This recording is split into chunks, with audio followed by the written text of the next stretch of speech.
भरल्या वांग्याची भाजी नाव ऐकताच तोंडाला पाणी सुटतं.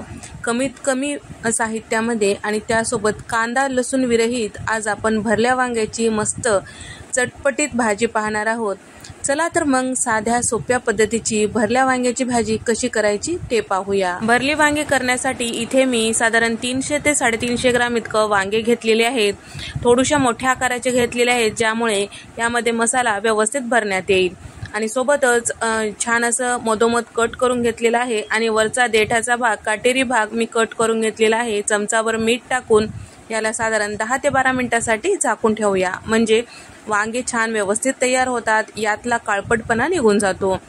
तर यासाठी मसाला तयार करून घेऊया. अगदी साध्या सोप्या पद्धतीचा मसाला आहे. तर इथे मी कढईमध्ये अर्धा कप शेंगदाणे हलकसं डाग लागेपर्यंत परतून घेतलेला आहे. त्यानंतर यामध्ये टाकायचे 8 लवंगा आणि त्याचबरोबर 3 हिरव्या वेलच्या आणि तसेच यामध्ये टाकत आहे चमचाभर जिरे आणि 2 चमचे इतकं सुक्या खोबऱ्याचा खीस. तर कढई स्टीलची असल्यामुळे छान असं गरम झालेले आहे. इथे मी गॅस बंद केलेला आहे. हलकसं यामध्ये परतून घेऊया, कारण बाकीचे जिन्नस परतून घ्यायला जास्तीचा वेळ लागत नाही, फक्त शेंगदाण्यालाच वेळ लागतो. त्यामुळे पहिल्यांदा ते परतून घेतलेलं आहे, त्यानंतर बाकीचे जिन्नस टाकून घेतलेला आहे.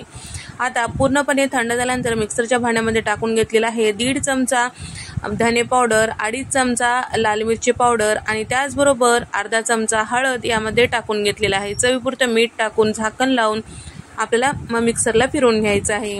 तर या ठिकाणी आपण आंबट गोड चवीचं हे भाजी करणार आहोत, त्यासाठी मिरची पावडर थोडंसं जास्ती टाकायचं. इथे मी साधारण अर्धी वाटी इतकं चिंचाचा कोळ टाकून घेतलेला आहे आणि पाव वाटी इतकं साखर टाकून घेतलेलं आहे. कारण चिंच आणि साखर दोन्ही समप्रमाणात असेल तर भाजीला चव छान येते. चमचाभर गरम मसाला सुद्धा टाकून घेतलेला आहे, मिक्सरला फिरून घेतलेला आहे. वाटण तयार झालेलं आहे. आता आपण वांग्यामध्ये भरून घेऊया. इथे तुम्ही बघू शकता मस्त अशा चवीचं वाटण तयार झालेलं आहे. चिंच जेवढं टाकतो त्याच्या अर्ध्या प्रमाणात आपल्याला साखर टाकायची आहे. तुम्हाला चिंच आवडत नसेल तरी सुद्धा एकदा या पद्धतीने करून पहा, तुम्हाला नक्कीच आवडेल.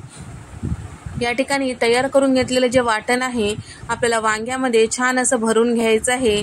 जेवढं जमेल तेवढं छान असं दाबून भरायचं आहे. यासाठीच मी थोडेसे मोठ्या आकाराचे वांगे इथे घेतलेले आहे.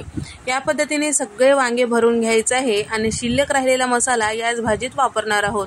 तुम्हाला भाजी थोडीशी दाटसर आवडत असेल तर मसाला जे आहे तुम्ही थोडंसं जास्तीचं करू शकता, किंवा तुम्हाला अगदीच पातळ भाजी आवडत असेल तर मसाला कमी केला तरीही चालतो. पण या पद्धतीची भाजी थोडीशी दाटसर असेल तरच चवीला छान लागते.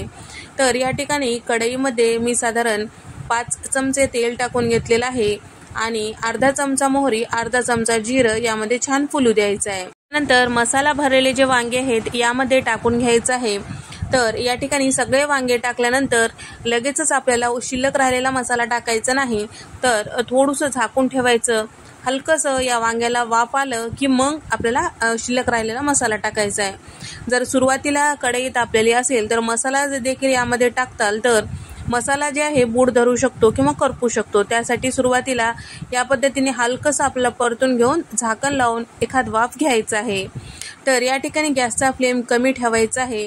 तर भरल्या वांग्याची भाजी करताना सुरुवातीपासून शेवटपर्यंत आपल्याला गॅसचा फ्लेम कमीच ठेवायचा आहे, मोठा ठेवायचा. तर या ठिकाणी आपल्याला एकदा मिक्स करून घ्यायचं आहे. त्यानंतर शिल्लक राहिलेलं जे मसाला आहे यामध्ये टाकून व्यवस्थित छान मिक्स करून घ्यायचं आहे. त्यानंतर आपल्याला यामध्ये गरम पाणी टाकायचं आहे. अशा भाज्यांमध्ये थंड पाणी टाकायचं नाही, कारण थंड पाणी टाकलं की शिजायला फार वेळ लागतो आणि वांग्यातला मसाला बाजूला निघून येतो आणि चव सुद्धा छान येणार नाही, वेळ सुद्धा जास्तीचा लागतो. इथे मी 2 ग्लास इतकं छान कडकडीत गरम पाणी करून घेतलेलं आहे. आता ते पाणी यामध्ये टाकून घेत आहे.